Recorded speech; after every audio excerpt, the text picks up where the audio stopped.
1 யோவான் 5ஆம் அதிகாரம் 16-21. மரணத்துக்கு ஏதுவல்லாத பாவத்தை தன் சகோதரன் செய்ய ஒருவன் கண்டால் அவன் வேண்டுதல் செய்ய கடவன், அப்பொழுது அவனுக்கு ஜீவனை கொடுப்பார். யாருக்கென்றால் மரணத்துக்கு ஏதுவல்லாத பாவத்தை செய்தவர்களுக்கு. மரணத்துக்கு ஏதுவான பாவமும் உண்டு, அதை குறித்து வேண்டுதல் செய்ய நான் சொல்லேன். அநீதி எல்லாம் பாவம்தான், என்றாலும் மரணத்துக்கு ஏதுவல்லாத பாவமும் உண்டு. தேவனால் பிறந்த எவனும் பாவம் செய்யான் என்று அறிந்திருக்கிறோம். தேவனால் பிறந்தவன் தன்னை காக்கிறான், பொல்லாங்கன் அவனை தொடான். நாம் தேவனால் உண்டாயிருக்கிறோம் என்று உலகம் முழுவதும் பொல்லாங்கனுக்குள் கிடக்கிறதென்றும் அறிந்திருக்கிறோம். அன்றியும் நாம் சத்தியமுள்ளவரை அறிந்து கொள்வதற்கு தேவனுடைய குமாரன் வந்து நமக்கு புத்தியை தந்திருக்கிறார் என்றும் அறிவோம். அவருடைய குமாரனாகி இயேசு கிறிஸ்து எனப்பட்ட சத்தியமுள்ளவருக்குள்ளும் இருக்கிறோம். இவரே மெய்யான தேவனும் நித்திய ஜீவனுமாக இருக்கிறார். பிள்ளைகளே, நீங்கள் விக்கிரகங்களுக்கு விலகி உங்களை காத்து கொள்ளுவீர்களாக. ஆமென். இப்போ யோவான் இந்த நிருபத்தை எழுதும் பொழுது நம்ம முதல்ல இருந்தே பார்த்தோம், முக்கியமாக யோவான் சொல்லுகிற காரியம் இந்த நயவஞ்சகமான காரியங்களுக்கெல்லாம் விலகுங்கள். இப்படி தான் என்ன எல்லாத்துலேயுமே சொல்லிட்டு வருவார். உலகத்தின் நிச்சயக்கு அடிமையாகாதீங்க, உலகத்தின் பாவத்துக்கு அடிமையாகாதீங்க, எல்லாம் நயவஞ்சகம், வஞ்சிக்கிற ஒரு தன்மை உள்ளது அப்படின்னு சொல்லி எல்லாம் நம்ம பார்க்குறோம். அப்போ இங்கே சொல்லுகிறாரு, மரணத்துக்கு ஏதுவான பாவமும் உண்டு, மரணத்திற்கு ஏதுவல்லாத பாவமும் உண்டு அப்படின்று. அப்போ இதுக்கு நம்ம விளக்கங்களை பார்க்கும்போது மரணத்துக்கு ஏதுவான பாவம் இது இது இது இது எல்லாம் அப்படின்னும், மரணத்துக்கு ஏதுவல்லாத பாவம் இது இது அப்படின்னு சொல்லிட்டு ஒரு கிளியர் டெஃபினேஷன் நமக்கு கொடுக்கப்படவில்லை. ஆனால் வேதாமத்தில் அங்கே எங்கன்னு பார்க்கும் பொழுது நமக்கு ஒரு சில காரியங்கள் மரணத்துக்கு ஏதுவான பாவம் என்று நமக்கு தெரிகிறது, ஒரு சில பாவங்கள் மரணத்துக்கு ஏதுவல்லாத பாவம் என்றும் தெரிகிறது. ஓவராலாக பார்க்கும் பொழுது உலகத்தில் உலக மனுஷர்களுக்கு விரோதமாகவும் நமக்கு நாமே தீமை விளைவிக்கிற காரியங்களும் அது நம்ம வேதத்தில் பார்க்கும்போது மரணத்துக்கு ஏதுவல்லாத பாவமாக தோன்றுகிறது. இங்கே நம்ம மரணம் என்று ஒன்று பார்க்கும்போது உலக பிரகாரமான ஒரு சாவையோ மரணத்தையோ இது குறிப்பிடுகிறது போல நமக்கு தோன்றவில்லை. ஏன்னா இந்த உலகத்தில் ஒரு மனுஷன் பிறந்துட்டான்னா அவன் சரீர பிரகாரமான ஒரு மரணத்தை அடைவது நிச்சயம். எவ்வளோ பெரிய உத்தமனாக இருந்தாலும் அந்த மனுஷன் சரீர பிரகாரமான ஒரு மரணத்தை அடைந்தாக வேண்டும். எவ்வளோ பெரிய ஒரு பாவியாக இருந்தாலும் சரீர பிரகாரமான ஒரு மரணத்தை என்ன செய்யணும், அடைய வேண்டும். ஸோ பாவத்தின் சம்பளம் மரணம் என்று சொல்லும்போது இந்த உலக பிரகாரமான மரணத்தை அது குறிக்கிறது இல்லை. சரியா? இப்போ நீங்கள் உலக பிரகாரமான அதிக பாவத்தை செய்யும்போது என்ன ஆகுதுன்னா, ஆண்டவருக்கு விருப்பம் இல்லாதது செய்கிறதுனால நீங்கள் ஆண்டவருடைய திட்டத்தை இந்த பூமியில் நடப்பிக்காதபடிக்கு நீங்கள் மாற்றப்படுறீங்க. அதனால தான் சிலருடைய ஆயுசின் வருஷங்கள் எல்லாம் என்ன செய்யுது, குறுகி போகுது. நம்ம சங்கீதத்தில் பார்க்குறோம், ஆண்டவரே உமக்கு பிரியமில்லாததை நாங்கள் செய்ததுனால எங்களுடைய ஆயுசின் வருஷங்கள் 70 பலத்தின் மிகுதியினால 80 ஆயிடுச்சு அப்படின்னு நம்ம வாசிக்கிறோம். அப்படி தானே? அந்த வசனத்தை எடுத்தீங்கன்னா வாசிங்க.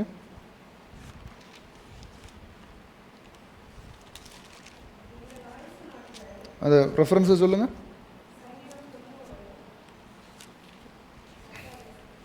சங்கீதம் 90:10 பாருங்கள். எங்கள் ஆயுசு நாட்கள் 70 வருஷம், பலத்தின் மிகுதியினால் 80 வருஷம் அப்படின்னு. ஆனால் அதுக்கு 9ஆம் வசனத்தில் எங்கள் நாட்கள் எல்லாம் உமது கோபத்தால் போய்விட்டது, ஒரு கதையை போல எங்கள் வருஷங்களை கழித்து போட்டோம். அப்போது ஒரு மனுஷன் 70-80 வயசு வரைக்கும் வாழ்கிறான்னா அதுக்கு அர்த்தம் என்ன? மனுஷன் ஆண்டவரை விட்டு வழி விலகி போனதுனால அவனுடைய ஆயுஷ் நாட்கள் என்ன செய்யப்பட்டிருக்கிறது, குறைக்கப்பட்டிருக்கிறது. இது இந்த சங்கீதத்தை எழுதின மோசே எவ்வளோ வருஷம் வாழ்ந்தார்? மோசே எவ்வளோ வருஷம் வாழ்ந்தார்? 120 வருஷம் வாழ்ந்தார். அதுக்கு அந்த டைம்லேயும் மலை ஏறி போயிருக்கிறாரு. எங்கே? ஆண்டவரை பார்க்கறதுக்கு மலை ஏறி போயிருக்கிறாரு பாருங்கள். அப்போ எவ்வளோ அவருக்கு கால் ஸ்ட்ராங்காக இருந்திருக்கு, அவருக்கு கண் பார்வை ஸ்ட்ராங்காக இருந்திருக்கு அப்படின்னு. சரியா? இப்போ நமக்கு கொஞ்சம் தூரம் நடக்கணும்னாலே இப்போ நிறைய பேருக்கு முடியல. என்ன ஆகுது? சின்ன பிள்ளைகளுக்கு இப்போ மூச்சு வாங்குது. என்னாலே நீ நடக்க முடியாது, என்ன தூக்குங்க அப்படின்னு சொல்லுது பிள்ளைங்க. சின்ன பிள்ளைங்க சொன்னால் ஓகே, பெரிய பிள்ளைங்களும் சிலர் சொல்கிறாங்க, ஐயோ என்னால் நடக்க முடியல, என்னால் ஓட முடியல, எனக்கு நல்ல மூச்சு வாங்குது, படி ஏற முடியல அப்படின்னு. இப்போ நிறைய ஸ்கூல்ஸ்லாம் லிஃப்ட் எல்லாம் வைக்க ஆரம்பிச்சிட்டாங்களாம். தெரியுமா உங்களுக்கு? நிறைய ஸ்கூல்ஸில் லிஃப்ட்டு அந்த அந்த அது எஸ்கலேட்டர்லாம் வைக்க ஆரம்பிச்சிச்சு. தானே அது மூவ் ஆகி போகக்கூடிய அளவில் வைக்க. ஏன்னா பிள்ளைகளுக்கு 4-5 மாடி ஏறி இறங்குறதுக்கு முடியல. நாங்கள்லாம் படிக்கும்போது படி ஏறி இறங்குறதே ஒரு ஜாலியாக தான் இருந்துச்சு. ஆனால் இப்போ இல்லை, இப்போ ஜாலியாக இல்லை. ஆனால் அந்த டைமில் படி ஏறி இறங்குறதே ஒரு சந்தோஷம் தான். ஆனால் இப்போ பிள்ளைங்களுக்கு அது கூட முடியல அப்படின்னு சொல்லி லிஃப்டெல்லாம் வைக்க ஆரம்பிச்சிட்டாங்க. ஆனால் மோசே அவ்வளோ வயதான காலத்திலும் அவ்வளோ பலமாக இருந்தார் அப்படின்னு நம்ம பார்க்குறோம்.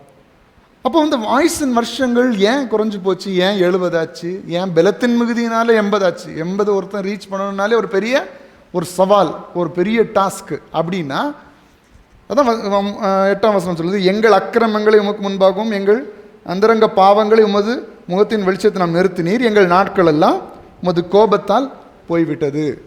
உங்கள் கோபத்தினால தான் எங்கள் நாட்கள்லாம் குறைஞ்சிது. ஆனால் ஆண்டவரை நம்புகிறவர்களுக்கு அவர்கள் விரும்புகிற பிரகாரம் கர்த்தர் ஆயுசு நாட்களை பெருக பண்ணுகிறவராக இருக்கிறார். சரியா? நீங்கள் ஆண்டவருக்காக வாழணும்னு முடிவெடுத்தீங்கன்னா, அதை விரும்புனீங்கன்னா கர்த்தர் நிச்சயமாக உங்களை வாழ வைப்பார். அதில் எந்தவித சந்தேகமும் இல்லை. சரியா?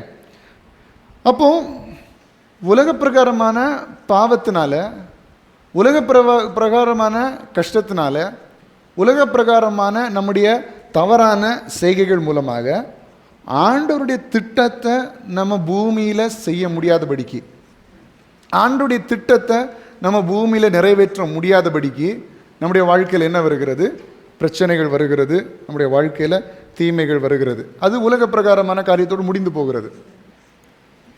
அப்போ ஒரு மனுஷன் பலத்தின் மிகுதியினால 80 வருஷத்தை ரீச் பண்ணுறதுங்கிறதே ஒரு பெரிய சவாலாக இருக்குது. அப்படி தானே? அப்போ இது உலக பிரகாரமான காரியத்தோடு முடிந்து போகிற ஒரு காரியம். ஆனால் மரணம் என்று இந்த 1 யோவானில் அது சொல்லப்படுகிற காரியம் உலக பிரகாரமான சரீர பிரகாரமான மரணம் இல்லை. அது சொல்லப்படுகிற காரியம் தேவனோடு இல்லாத வாழ்க்கை, அதாவது பரலோக வாழ்க்கை அனுபவிக்காத ஒரு வாழ்க்கை தான் என்னது? மரணம். ஆண்டுடைய பிள்ளைகள் எங்கே பிரவேசிக்கிறார்கள்? பரலோக ராஜ்யத்தில் பிரவேசிக்கிறார்கள். ஆண்டவர் அற்றவர்கள் எங்கே பிரவேசிக்கிறார்கள்? நரகத்துக்கு போகிறார்கள். அதாவது நரகம்னு சொல்ல போனால் என்ன? தேவன் இல்லாத இடம் என்னதுதான் நரகம். நீங்கள் நரகத்தை இங்கே அனுபவிக்கலாம், இங்கேயே உணர முடியும். எப்படின்னா தேவன் இல்லாத வாழ்க்கை அது நரகம். சரியா? ஒரு லாஸ்டான ஒரு லாஸ்ட்னா எப்படி சொல்கிறது? தொலைஞ்சிட்டேன்னு ஒரு உணர்வு உங்களுக்கு வருதுன்னா நீங்கள் எங்கே இருக்கிறீங்க? நரகத்தில் தான் இருக்கீங்க. தொலைஞ்சிட்டேன், ஆண்டவர்கிட்ட தூரமாக போயிட்டேன், ஒரு டிவைன் கனெக்ஷனே உள்ள இல்லை, ஆத்மாவில் ஒரு சமாதானம் இல்லை அப்படின்னாலே ஆண்டவரை விட்டு தூரமாக போயிட்டோன்னு அர்த்தம். இதுக்க ஒரு பெரிய வெர்ஷன் தான் என்னது? நரகம். ஆண்டவரை நீங்கள் தரிசிக்கவே முடியாது. அதுக்கு பதிலாக பிசாசு இருப்பான். வேதம் சொல்லுகிறது அக்கினியும் கந்தகமும். அப்படின்னா அது ஒரு இந்த உலகத்தில் ஒரு பெரிய நம்மளை அழிக்கக்கூடிய ஒரு காரியம் தான் என்னது? அக்கினி கந்தகம்.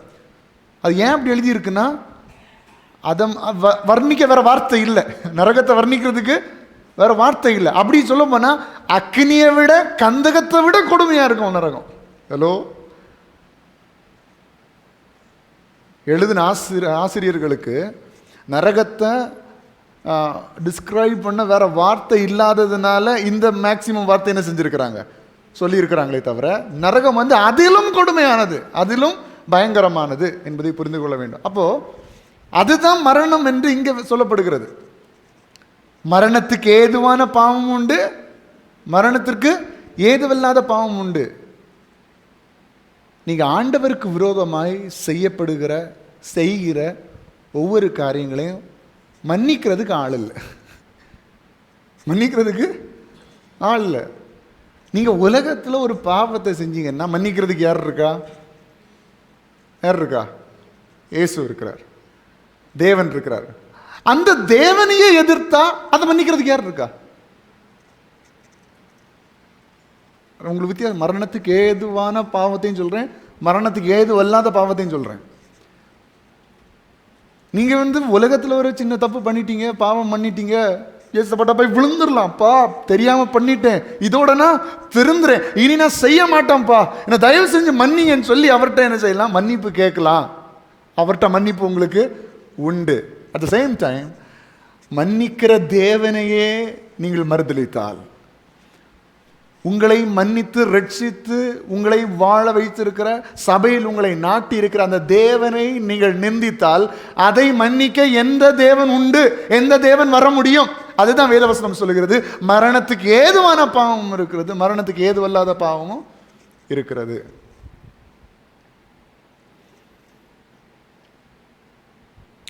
மரணத்துக்கு ஏதுவான பாவம் உண்டு, அதை குறித்து வேண்டுதல் செய்ய நான் சொல்லேன்.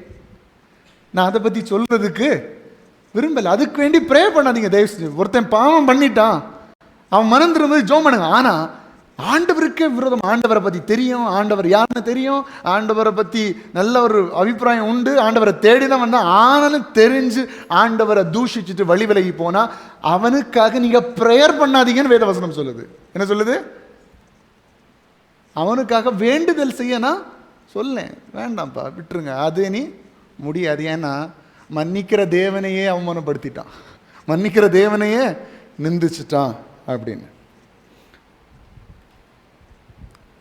21ஆம் வசனத்தில் பார்க்கணும். பிள்ளைகளை, நீங்கள் விக்கிரகங்களுக்கு விலகி உங்களை பைபிள் வசனம், நீங்கள் விக்கிரகங்களை சேவிக்க கூடாது. ஆண்டவரை விட மேன்மை எதையும் எண்ணக்கூடாது. கையினால் செய்யப்பட்ட எந்த ஆலயத்திலும் எந்த சொரூபத்திலும் தேவன் வாசம் பண்ணுகிறவர் அல்ல. நீங்க இங்க வந்திருக்கிறீங்கன்னா இந்த கட்டிடம் ஒரு மனுஷனுடைய கையினால் கட்டப்பட்டது. கரெக்ட் தானே? மனுஷனுடைய கையினால் கட்டப்பட்டது. இந்த கட்டிடத்தில் தேவன் வாசமாக இருப்பது இல்லை. ஆனால் நீங்களும் நானும் கூடுகிற இடத்தில் அந்த பரலோக தேவன் வாசமாக இருக்கிறார். 2-3 பேர் என்னுடைய நாமத்தில் எங்கே கூடியிருக்கிறார்களோ அவர்கள் நடுவிலே நான் இருக்கிறேன். பெரிய காரியங்களை செய்வார். நம்ம அத்தனை பேரும் ஒரு கிரவுண்ட்ல கூடியிருந்தாலும் அங்கே தேவன் வருவார்.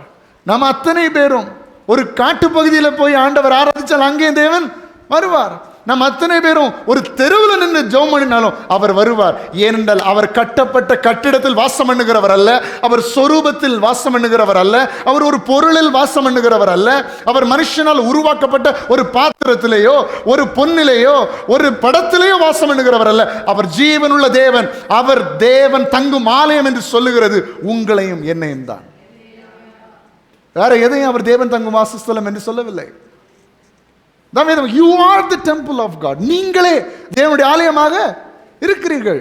நீங்கள் தான் தேவனுடைய ஆலயம். ஆண்டவர் எங்க தங்க முடியும்? உன்னில் தான் தங்க முடியும், என்னில் தான் தங்க முடியும். ஒரு கட்டிடத்தை கட்டி வச்சு அங்க உள்ள தேவன் இருக்கிறான்னு சொன்னா அது வேதத்தின்படி தவறு. இந்த இடத்துல மட்டும்தான் தேவன் இருக்கிறான்னு சொன்னா அது தவறு. நீங்கள் 2-3 பேர் நீங்கள் அவரை நோக்கி கூப்பிடுவீர்களானால், ஆண்டவர் என்னிடத்தில் வாரும், பர்த்திமேயு கூட கூப்பிட்டானே, தாவீதின் குமாரனே எனக்கு இறங்கும் என்று சொல்லி ஒதுக்கப்பட்ட இடத்துல, மனுஷனால் உதறி தள்ளப்படுகிற இடத்துல, மனுஷன் டே சும்மா இரு, வாய மூடிட்டு இருன்னு சொல்லுகிற இடத்தில் இருந்தால் கூட எங்கேயோ உன்னுடைய சத்தத்தை கேட்டு என் இயேசு தேடி உன்னிடத்தில் வருவார். அது எந்த இடம் எங்கன்னு இல்லை, நீ கூப்பிட்டா வருவார். ஹல்லேலூயா. அப்போ ஆண்டவரை பற்றி தெரிந்து ஆண்டவரை ஆராதித்து அவர் வேண்டாம், அவர் எனக்கு தேவையில்லைன்னு சொன்னீங்கன்னா நாமே மரணத்துக்கு ஏதுவான பாவம் செய்கிறவராக இருக்கிறோம் என்பதை நீங்கள் புரிந்து கொள்ள வேண்டும். எபிரேயர் 6ஆம் அதிகாரம், எபிரேயர் 6:4 எல்லாரும் வாசிக்கணும். இது எல்லாரும் என்னங்க? எல்லாரும் எடுத்தீங்களா? இந்த சின்ன பிள்ளைங்களாம் நிறைய பைபிள் கொண்டு வரல, அவங்களுக்கெல்லாம் யாரையாவது வச்சு அடி கொடுக்கணும். எல்லாம் கொண்டு வந்துட்டீங்களா? சரி, நல்லது. சரி, எல்லாம் எடுத்துகிட்டு குரலை கொண்டு இருக்கீங்கன்னா ஸ்க்ரீனில் பாருங்கள். எபிரேயர் 6:4 எல்லாம் சேர்ந்து வாசிக்கலாம். எல்லோரும் சேர்ந்து வாசிக்கணும். ஏனெனில் ஒரு தரம் பிரகாசிப்பிக்கப்பட்டும் பரம ஈவை ருசி பார்த்தும் பரிசுத்த ஆவியை பெற்றும் தேவனுடைய நல்வார்த்தையும் இனிவரும் உலகத்தின் பலன்களையும் ருசி பார்த்தும் மறுதலித்து போனவர்கள் தேவனுடைய குமாரனை தாங்களே மறுபடியும் சிலுவையில் அறைந்து அவமானப்படுத்துகிறபடியால் மனம் திரும்புவதற்கு ஏதுவாய் அவர்களை மறுபடியும் புதுப்பிக்கிறது கூடாத காரியம். சரி பாருங்க, ஒரு தரம் பிரகாசிப்பிக்கப்பட்டும். என்னைக்கோ ஒரு நாள் ஆண்டுடைய வெளிச்சம் உங்களில் பிரகாசித்தது. என்னைக்கோ ஒரு நாள் ஆண்டவர் உங்களை தொற்றிருக்கிறார். என்னைக்கோ ஒரு நாள் அவருக்காய் வாழும்படியாய் வேறு பிரித்திருக்கிறார். என்னைக்கோ ஒரு நாள் அவருடைய ஊழியத்தை செய்யும்படியாய் உங்களை அபிஷேகித்திருக்கிறார். என்னைக்கோ ஒரு நாள் உங்களையும் உங்களுடைய குடும்பத்தையும் தேவனுக்கென்று தேவனுடைய ஊழியத்துக்கென்று முத்தரித்திருக்கிறார். No matter what you are doing, நீங்கள் என்ன செய்கிறீங்க, என்ன வேலை பார்க்குறீங்க, என்ன தொழில் செய்கிறீங்க, என்ன அது இல்லை மேட்டர். நீங்கள் எதுக்காக அழைக்கப்பட்டிருக்கிறீர்கள் அதான் முக்கியம். நீங்கள் படித்து கொண்டிருந்தாலும் ஆண்டவருக்காக வாழ முடியுமே. நீங்கள் வேலை செய்து கொண்டிருந்தாலும் ஆண்டவருக்காக வாழ முடியுமே. நீங்கள் தொழில் செய்து கொண்டிருந்தாலும் ஆண்டவருக்காக எழும்பி பிரகாசிக்க முடியுமே. பவுலும் கூடார வேலை செய்து தானே ஆண்டவருக்காக ஊழியம் செய்தார். பவுல் வேலை செய்யாமல் ஒன்றும் இல்லையே, வேலை செய்து தான் ஆண்டவருக்காக இவ்வளோ பிரயாசப்பட்டார். பவுல் மட்டும் ஆண்டவருக்குள்ள வரலன்னா, சவுல் பவுலாக மாறலன்னா இன்னைக்கு புதிய ஏற்பாட்டில் பாதி இல்லை. ஏன்னா பாதியும் யார் எழுதுனது? பவுல் எழுதுனது. அவ்வளோ காரியங்கள் எழுதி. அப்போ நான் என்ன செஞ்சுட்டு இருந்தாலும் எப்படி தேவன் என்னை பிரகாசிப்பித்ததை அணைக்க முடியும்? எப்படி என்னுடைய படிப்பு தேவன் என்னை எரிய வைத்ததை அடைக்க முடியும்? எப்படி என்னுடைய வேலை தேவனுக்காய் பிரகாசிப்பதை தடுக்க முடியும்? எப்படி என்னுடைய தொழில் தேவனுக்காய் பிரகாசிப்பதை தடுக்க முடியும்? எப்படி என்னுடைய சுய பெருமை, சுய அந்தஸ்து, என்னுடைய தனிப்பட்ட விருப்பம், தனிப்பட்ட ஆசை தேவனுக்காய் பிரகாசிப்பதை தடுக்க முடியும்? தடுக்க கூடாது. அதான் வேதவசனம் சொல்லுகிறது.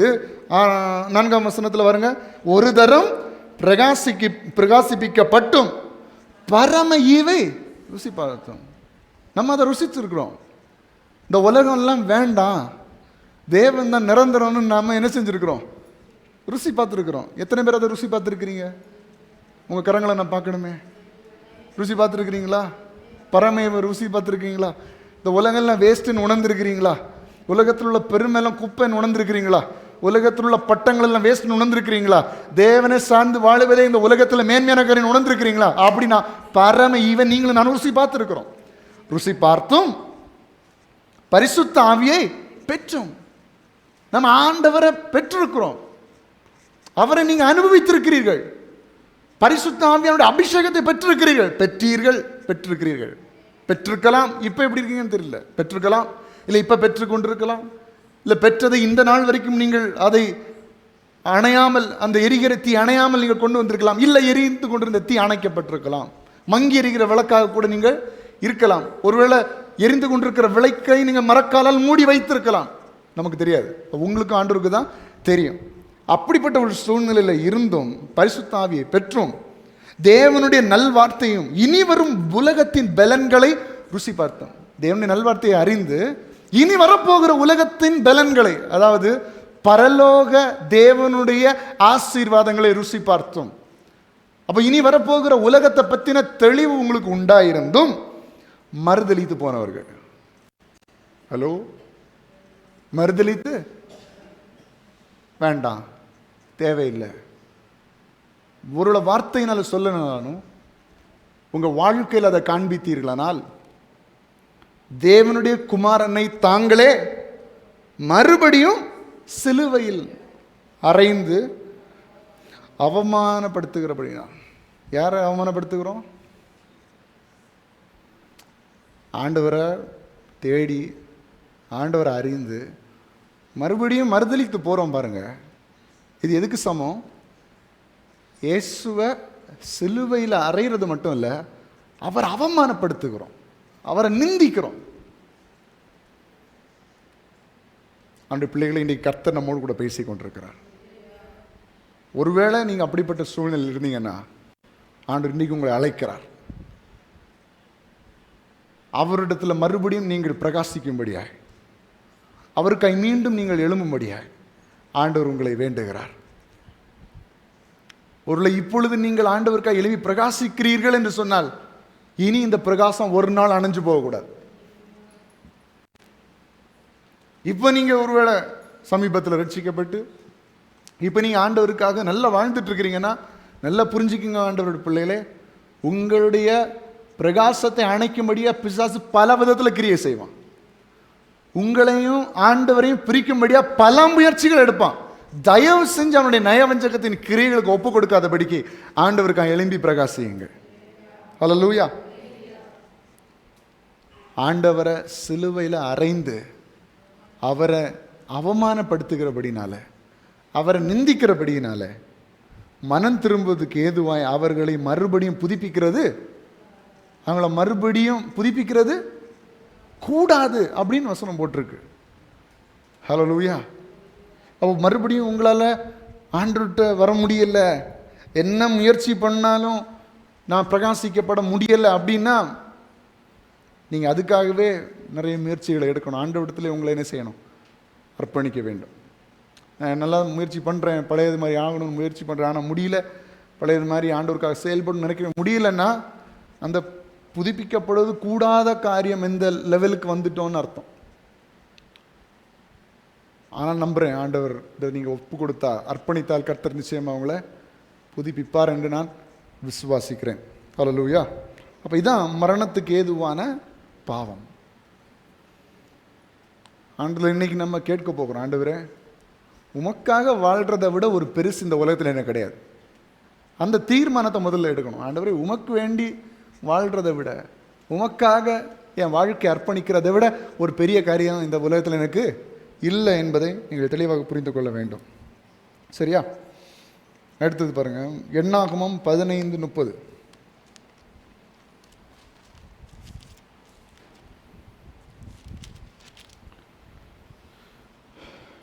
எண்ணாகமம் 15:30.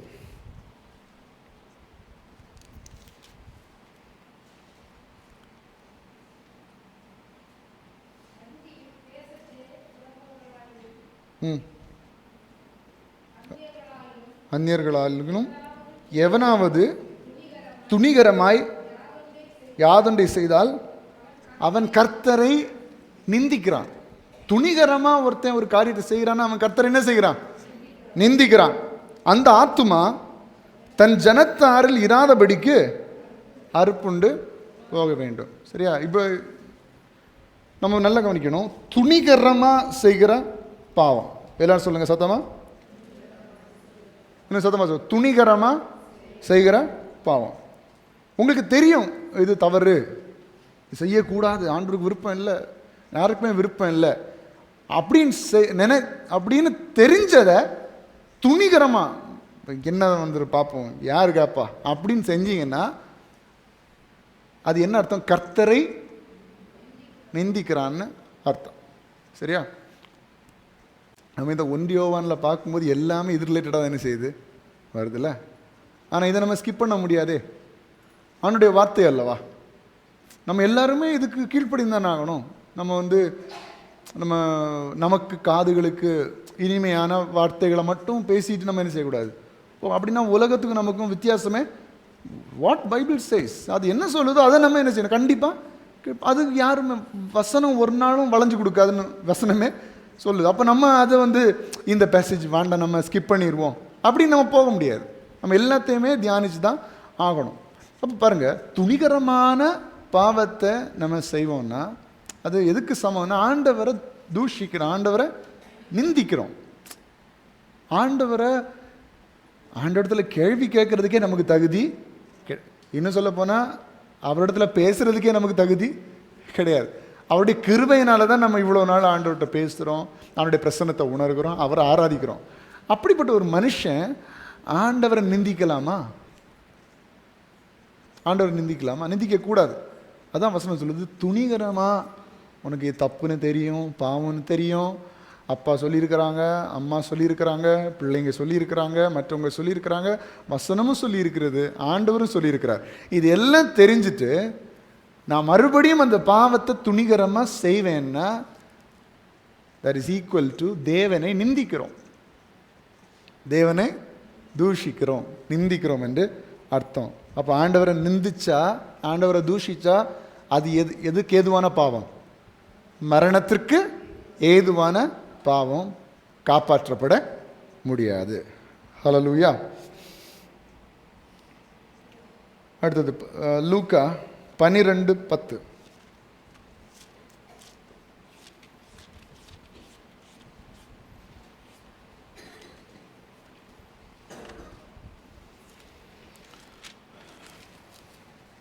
வாசிங்க சத்தமா.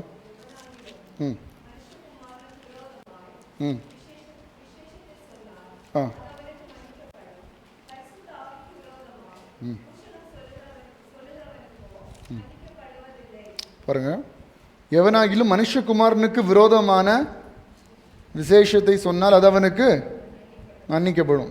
பரிசுத்த ஆவிக்கு விரோதமாய் தூஷணம் சொல்லுகிறவனுக்கோ மன்னிக்கப்படுவது இல்லை. அப்போ நம்ம இப்போ நினைக்கலாம், எப்படி இயேசுவுக்கு விரோதமாக பேசினா மன்னிக்கப்பட்டுருமா? நோ, அதுக்கு நமக்கு ரைட்ஸ் இல்லை. அவருக்கு விரோதமாக பேசுறது நமக்கு ரைட்ஸு கிடையாது. ஆனால் இயேசு இந்த பூமியில் வாழ்ந்து கொண்டிருக்கும் பொழுது இயேசுவுக்கு மனுஷகுமாரனுக்கு விரோதமாக ஜனங்கள் எழும்பினார்கள். இன்னும் சொல்ல போனால் யெகோவாவை சேவிக்கிற யூத ஜனங்களே யாருக்கு விரோதமாக எழும்பினாங்க? இயேசுவுக்கு விரோதமாக எழும்பினாங்க. எழும்பி பயங்கரமான மோசமான காரியங்கள்லாம் செஞ்சாங்க, நிந்திச்சாங்க, அவமானப்படுத்தினாங்க, சிலுவையில் அறைஞ்சாங்க. அவரை கொலை செய்வது கூட ஆண்டோடைய திட்டத்தின்படியாக இருந்தாலும் மனிதர்கள் அவருக்கு விரோதமாக செஞ்சது தானே. அதையெல்லாம் ஆண்டவர் மன்னிச்சாரா? மன்னிக்கலையா? இயேசுவுக்கு விரோதமாய் இயேசு வாழ்ந்த காலகட்டத்தில் ஜனங்கள் எழும்பின போது அவருக்கு விரோதமாய் செயல்பட்டார்களா இல்லையா? செயல்பட்டார்கள். அதையெல்லாம் ஆண்டவர் மன்னிச்சாரா? மன்னிச்சார். ஆனால் மன்னிச்சாரு. ஆனால் இப்பொழுது நம்மோடு கூட இருப்பது யாரு? இயேசு பரிசுத்த ஆவியானவராக நம்மோடு கூட அசைவாடி கொண்டிருக்கிறார். அவருக்கு விரோதமாய் தூஷணம் செய்கிறவர்களுடைய பாவம் என்ன செய்யாது? வசனம், சொந்த வார்த்தையில் வசனம். பரிசுத்த ஆவியானவருக்கு விரோதமா அப்படின்னா இன்னும் சொல்ல போனால் பரிசுத்த ஆவியானவரை கொண்டிருக்கிற ஜனங்களுக்கு விரோதமாக கூட என்ன செய்யக்கூடாது? எழும்பக்கூடாது.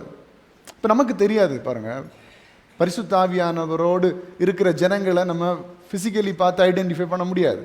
அவங்களுக்கு ஆண்டவர்களுக்கு ஐக்கியம் எப்படி இருக்குன்னு நமக்கு தெரியாது. நிறைய ஊழியக்காரங்களுக்கு இல்லாத தெளிவு யாருக்கு இருக்கும்? சில விசுவாசிகளுக்கு இருக்கும். உண்மைங்க, இதெல்லாம் சும்மா சும்மா சொல்லலை, ஜோக்கு சொல்லலை. நிறைய பயங்கரமான பிரசங்கங்களை பண்ணுகிற ஊழியக்காரர்களுக்கு இல்லாத வெளிப்பாடு ஆண்டவரை குறித்த அறிவு யாருக்கு இருக்கும்னா ஏதோ ஒரு விசுவாசிக்கு இருக்கும். ஏன்னா அவங்கள மனுஷன் நடத்தல, பரிசுத்த ஆவியானவர் நடத்திட்டு இருப்பார். ஒவ்வொரு ஆத்மாவும் வெளியேற பெற்றவர்கள், ஒவ்வொருத்தரும் நீங்கள் வெளியேற பெற்றவர்கள். நீங்கள் உலக பிரகாரமாக தான் நம்ம கண்ணுக்கு அவன் பெருசு, அவர் பெரியவர், அவங்க பெரியவங்க, அவங்க பெரிய ஆட்கள். ஆண்டவருக்கு எல்லாரும் சமந்தான். அப்போ நீங்கள் ஒவ்வொருத்தங்களுமே ஆண்டவருக்கு வெளியேற பெற்றவர்கள். நீங்கள் பரிசுத்த ஆவியானவரால் நடத்தப்பட்டால் ஆண்டவர் உங்களுக்கு பல காரியங்களை வெளிப்படுத்தி தருவார். அப்படிப்பட்ட பரிசுத்த ஆவியானவரால் நடத்தப்படுகிற ஜனங்களுக்கு விரோதமாக ஒரு மனுஷன் பேசினா கூட யாரை தூஷிக்கிறான்? ஹல்லேலூயா. நம்ம நினைச்சிருப்போம், இந்த தாத்தா தானே, இந்த பாட்டி தானே. ஆனால் அவங்களுக்குள்ள இருக்கிறது பரிசுத்த ஆவியானவர் என்பதை நம்ம ரெக்கக்னைஸ் பண்ண மாட்டோம். இவங்களுக்கு என்னத்த தெரியும்? இவங்களுக்கு என்ன தெரியும்? இந்த தாத்தாக்கு என்னது தெரியும்? இந்த பாட்டிக்கு என்னது தெரியும்? நிறைய பேர் இப்படி அசால்ட்டாக நினைப்பாங்க. ஆனால் அவங்களுக்குள்ள இருக்கிறவர் பரிசுத்த ஆவியானவர். அவங்கள நீங்கள் தூஷிச்சிட்டீங்கன்னா அது யாரை தூஷித்து சமம்? சரிங்களா? அப்போ நம்ம ரொம்ப கவனமாக இருக்கணும் வாழ்க்கையில். யாரிடத்துல அதான் கேட்கறதுக்கு தீவிரமாயும் பேசுறதுக்கெல்லாம் கொஞ்சம் பொறுமையாக பண்ணுங்க. பேசுகிற வாயிலிருந்து வார்த்தை வரும்போது பொறுமையாக வரட்டும். தூஷண வார்த்தைகளை தயவு செஞ்சு யாரையும் அற்பமாக பேசிடாதீங்க. அது பெரிய ஆப்பாக வரும் கண்டிப்பாக. ஹல்லேலூயா. அது நம்ம நினைப்போம் பெரிய ஆட்களை நம்ம பேசக்கூடாது. சின்ன அற்பமாக, உங்கள் பார்வைக்கு அற்பமாக இருக்கலாம், உங்கள் பார்வைக்கு பணம் இல்லாதவங்களா இருக்கலாம், உங்கள் பார்வைக்கு அந்தஸ்து இல்லாதவங்களா இருக்கலாம், உங்கள் பார்வைக்கு வீடு இல்லாதவங்களா இருக்கலாம், உங்கள் பார்வைக்கு ரோட்டோரத்தில் படுத்திருக்கிறவங்க இருக்கலாம். ஆனால் ஆண்டவர் அவனை நடத்திட்டு இருப்பார். யாருக்கு தெரியும்? ஹல்லேலூயா. நமக்கு தெரியாதுல்ல. ஒரு தேவதூதனே அப்படி ரோட்டில் படுத்திருந்தா நமக்கு எப்படி தெரியும்? ஒரு பிச்சைக்காரன் வேஷத்தில்,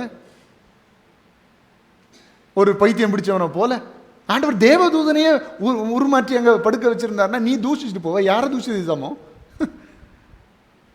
நமக்கு தெரியாதுங்க.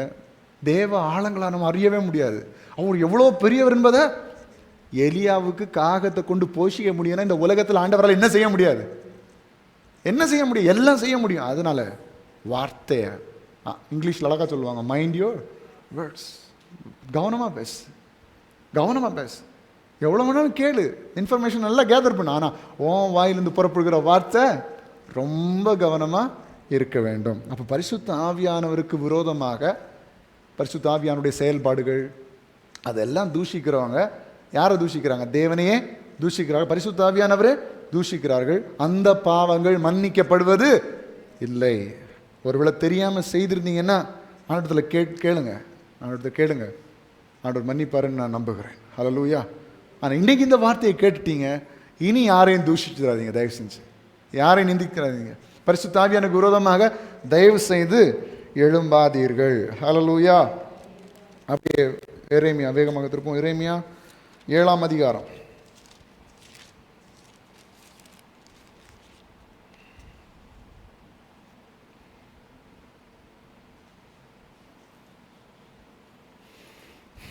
இந்த 7ஆம் அதிகாரம் இப்போ நமக்கு வாசிக்கிறது கண்டிப்பாக டைம் இல்லை. 1ஆம் அதிகாரம் 1ஆம் வசனத்திலிருந்து 16ஆம் வசனம் வரைக்கும் நீங்கள் தயவு செஞ்சு வீட்டில் போய் வாசிங்க. அவங்களுக்கு ஆண்டவர் சொல்கிறாரு, அதாவது ஆலயத்தில் ஆண்டவருக்கு விரோதமாக செயல்படுகிறவர்கள், ஆண்டவருக்கு விருப்பம் இல்லாத காரியம். இப்போ எனக்கு உண்மையில் வாசிக்கிற டைம் கிடையாது, டைம் முடிஞ்சிருச்சு. 7ஆம் அதிகாரம் 1ஆம் வசனத்திலிருந்து 16ஆம் வசனம் வரைக்கும்.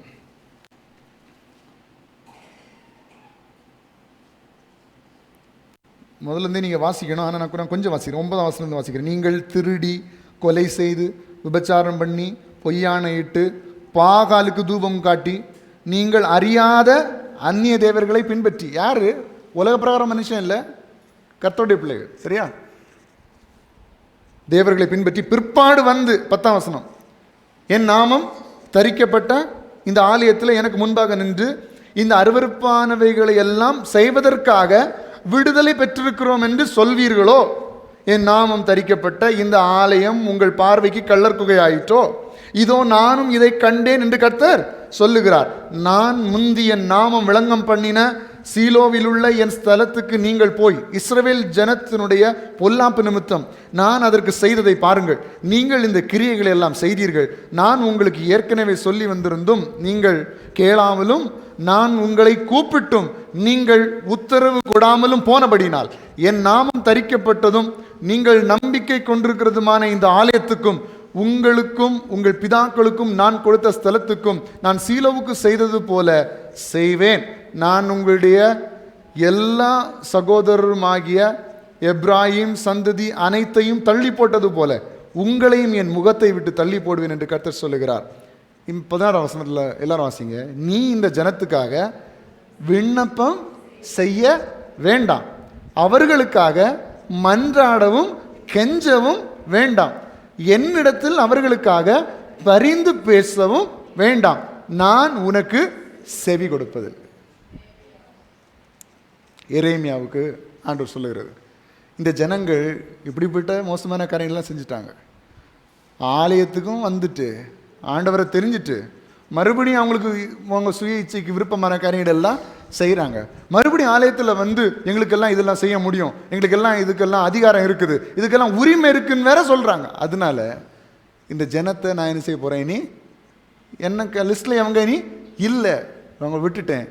நீ இவங்களுக்காக விண்ணப்பம் பண்ணாத, இவங்களுக்காக ஜெபம் பண்ணாத, அவங்களுக்காக மன்றாடாத, அவங்களுக்காக கெஞ்சாத, என்னிடத்தில் அவங்களுக்காக பரிந்து பேசாத, நான் உனக்கு. ஹல்லேலூயா. அப்போ ஆண்டோடைய இதை தயவு செஞ்சு வாசிங்க. இப்போ உங்களுக்கு ஒரு கிளியர் வியூ கிடைக்கும். ஆண்டோடைய பிள்ளைகள் மாதிரி இருக்கணும். ஹல்லேலூயா. ஆண்டோடைய பிள்ளைன்னா அதுக்குரிய மதிப்பு இருக்கணும், அதுக்குரிய முக்கியத்துவம் கொடுக்கணும். இப்போ பேரளவில் மட்டும் இருந்துட்டு நம்ம சுய இஷ்டத்து முன்னாடி நடந்தோம்னா பரிசுத்த ஆவியானவருக்கு விரோதமாக நம்ம செய்கிறோம் என்று அர்த்தம். ஹல்லேலூயா. அப்போ இன்றைக்கி இதை கேட்கிற அன்னுடைய பிள்ளையே, பரிசுத்த ஆவியானவருக்கு விரோதமாய் நம்ம செயல்படக்கூடாது.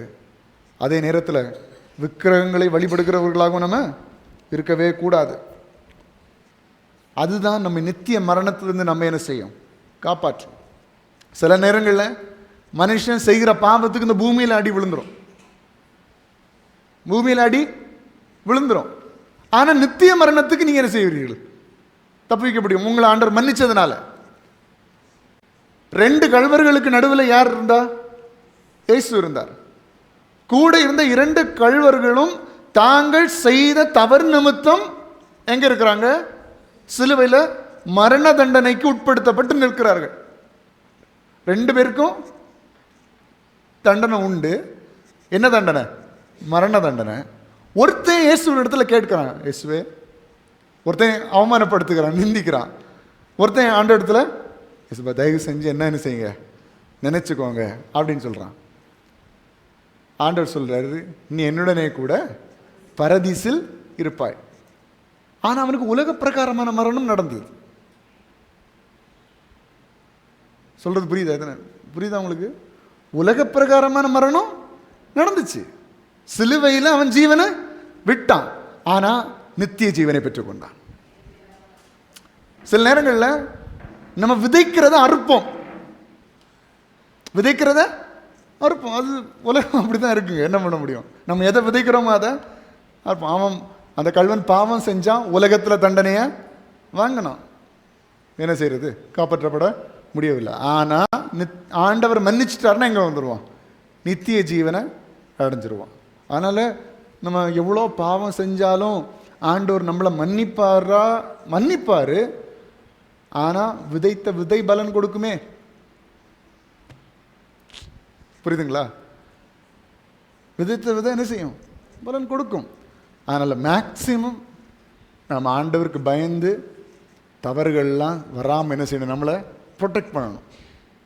மேக்சிமம் நம்மளை ஆண்டவர்கிட்ட கேட்கணும், இயேசுப்பா பரிசுத்தமாக வாழ கொஞ்சம் கிருபை தாங்கப்பா, வார்த்தையில் கொஞ்சம் சுத்தத்தை தாங்கப்பா, சிந்தனைகளில் கொஞ்சம் சுத்தத்தை தாங்க ஆண்டவரே, செயல்களில் கொஞ்சம் சுத்தத்தை தாங்கப்பா. உமக்கு விருப்பமானதை செய்கிறதுக்கு சங்கீதத்தில் பார்க்குறோம், என் இருதயத்தின் என்னுடைய வாயின் வார்த்தைகளும் என்னுடைய இருதயத்தின் தியானமும் முது சமூகத்தில் உமக்கு பிரீதியாக இருப்பதாக. அப்படின்னா பிரியமாய் இருப்பதாக. ஆண்டவர் மன்னிச்சிருவார். நித்திய மரணத்துக்கு ஒருவேளை ஆண்டவர் உங்களை தப்பு வைக்கலாம், ஆனால் உலகத்தில் சில அடிகள் வாங்க வேண்டியது இருக்கும். அதனால் பெஸ்ட்டு வேணும்னா ஆண்டவருக்கு விருப்பம் உள்ளவங்களா நீங்கள் வாழ்ந்து தவறுகள் எதுவும் செய்யாமல் முடிஞ்ச அளவு பரிசுத்த ஆவியானவர் உங்களுக்கு உதவி செய்வார். சரியா? ஆண்டோடைய ஆலயத்துக்கு முக்கியத்துவம் கொடுத்து, ஆண்டவருக்கு முக்கியத்துவம் கொடுத்து, பரிசுத்தத்துக்கு முக்கியத்துவம் கொடுத்து நீங்கள் வாழ்வீர்களானால் இந்த உலகத்திலும் செழித்திருப்பீர்கள், பரலோக ராஜ்யமும் உங்களுக்கு சொந்தமாக இருக்கிறது. ஹல்லேலூயா. எனவே இந்த 1 யோவானில் நம்ம அநேக காரியங்களை தியானித்திருக்கிறோம். இன்றைக்கு இந்த 1 யோவான் நிருபத்தை நம்ம நிறைவு செய்கிறோம். இதில் நம்ம கேட்ட காரியங்கள் அனைத்தையும் நீங்கள் உங்களுடைய இருதயத்தில் ஆழமாய் பதித்து கொள்ளுங்கள். ஆண்டவருக்காக எழுப்பி பிரகாசியுங்கள். ஆண்டவருக்கே முக்கியத்துவம் கொடுங்கள்.